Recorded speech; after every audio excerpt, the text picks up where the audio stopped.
Malit lamang na bansa ang Japan mga kapatid, ngunit pumapangalawa ito sa mayroong pinakamalaking F-35 fleet sa buong mundo, pangalawa sa nagmamanufacture na Estados Unidos. Dahil dito walang duda na tila masinsinang pinaghahandaan ng Japan ng isa na namang digmaan.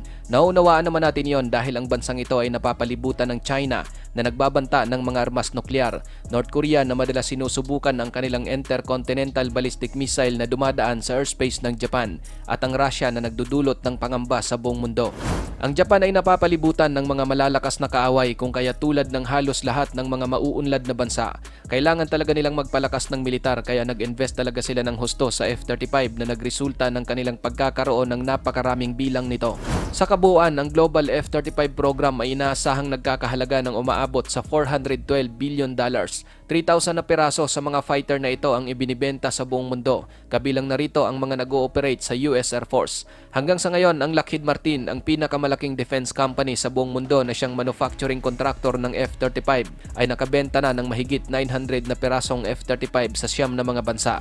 Nito lang nakaraan, muling tumanggap ang Lockheed Martin ng $7.8 billion para gumawa ng karagdagang 126 na pirasong F-35.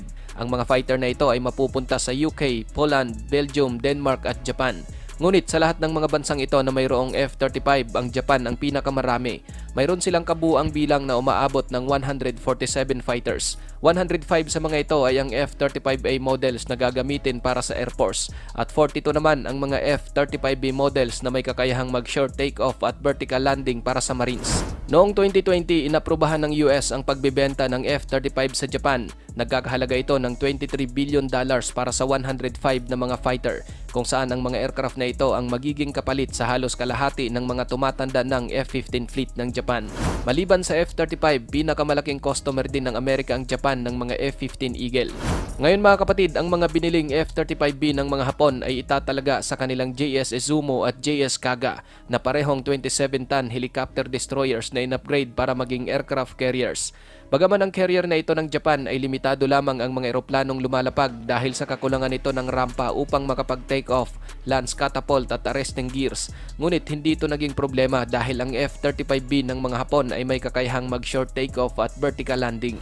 Ang mga fighter na ito ay inaasahang magiging isang mahalagang bahagi sa depensa ng Japan laban sa lumalawak na banta ng China, sapagkat ang isang F-35 ay nagtataglay ng isang malawak at matinding kakayahan laban sa anumang banta.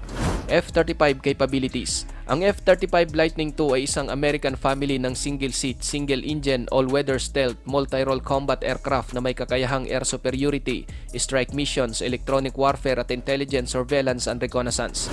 Ang fighter na ito ay isang versatile dahil sa malaking bahagi ng mga kombinasyon nito ng advanced, stealth, powerful engine, intelligence, avionics at mapaminsalang armamento. Advanced stealth.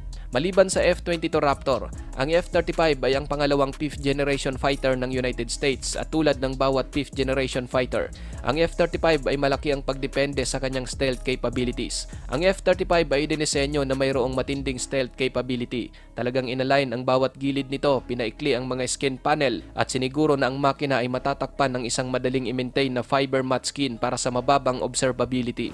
Nababawasan din ang infrared at visual signature ng aircraft, pinapayagan ng reflection ng radar waves at gumagamit ng mahigpit na kontrol ng mga radio frequency emitters.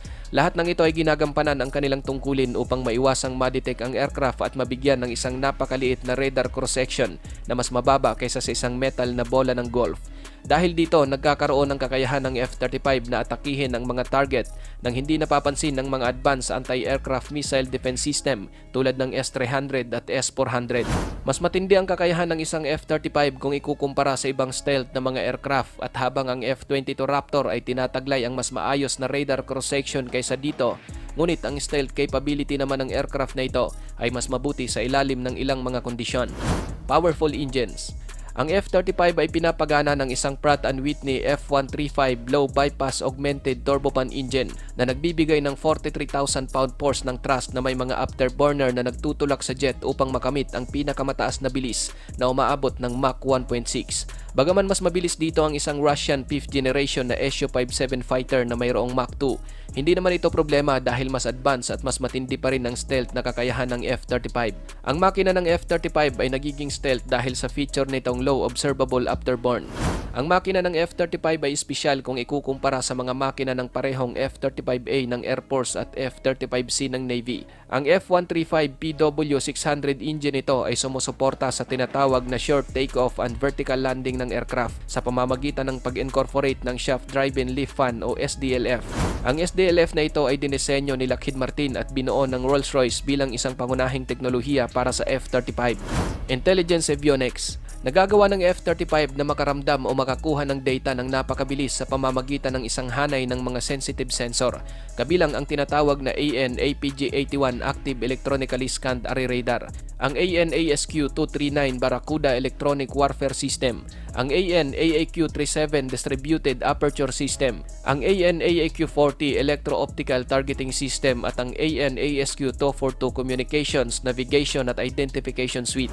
Ang lahat ng ito ay pinagsama upang magbigay ng mabilis na beam agility, maramihang operational mode, all-aspect missile launch and target tracking, 10 radio frequency antenna, all-aspect radar warning receiver, self-defense laban sa missile, ang pagtuklas at pagjam ng mga kaaway na radar, laser targeting, forward-looking infrared na mga kakayahan, long-range IRST function, at isang imposibleng antas ng sensor fusion na nagbibigay sa piloto at mga kasamahan ng isang omnipresent tactical picture ng battle space nang hindi nakukompromiso ang stealth.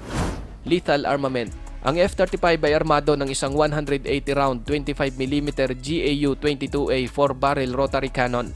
Ang armas na ito ay mas epektibo laban sa mga ground target kaysa sa 20mm na kanyon na dala ng iba pang mga fighter ng US Air Force.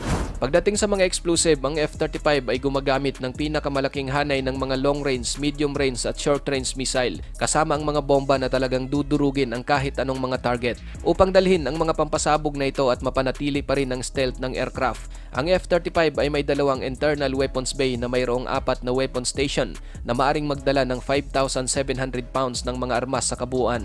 Para naman sa mga misyon na hindi ganoon kaprioridad ang stealth, ang F-35 ay may 6 na external weapon station na maaring magdala ng 15,000 pounds ng mga armas, kung kaya't sa kabuuan ang F-35 ay may mabigat na kapasidad ng kargamento na umaabot ng 18,000 pounds at hindi pa kasama ang mga flare, chaff at towed decoy. Ang kompleto rikados na kakayahan na ito ng F-35 ang siyang naging dahilan kung bakit ang mga aircraft na ito ang talagang pinili at pinarami ng Japan. Nang masubukan ng Japan kung gaano katindi at ka-advance ang isang F-35 na humaling na sila rito, kaya naman matapos ang unang delivery ng aircraft sa bansa noong 2018, muli silang nag-order ng panibagong 105 na peraso ng aircraft.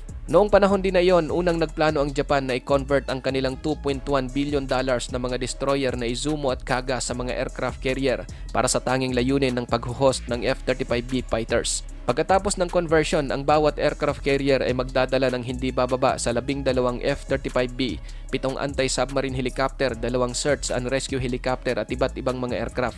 Nagsimula ang conversion sa Izumo noong 2020.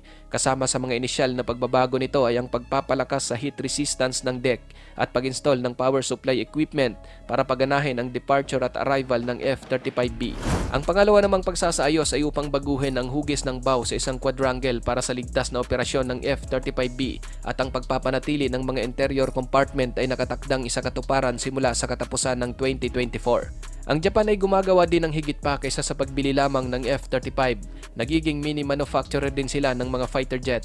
Ang Japanese defense industry kabilang ang Mitsubishi Heavy Industries, Mitsubishi Electronic Company at IHI Corporation ay gagawa at magbibigay ng mga mission system, radar, mga bahagi ng EODAS at final assembly at checkout capacities para sa F-35A.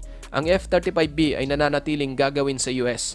Ang Mitsubishi Heavy Industries ay naging provider din ng mga maintenance, repair, overhaul and upgrade activities para sa North Asia, isang mahalagang hakbang sa pagtiyak ng pandaigdigang kahandaan ng F-35 fleet sa hinaharap.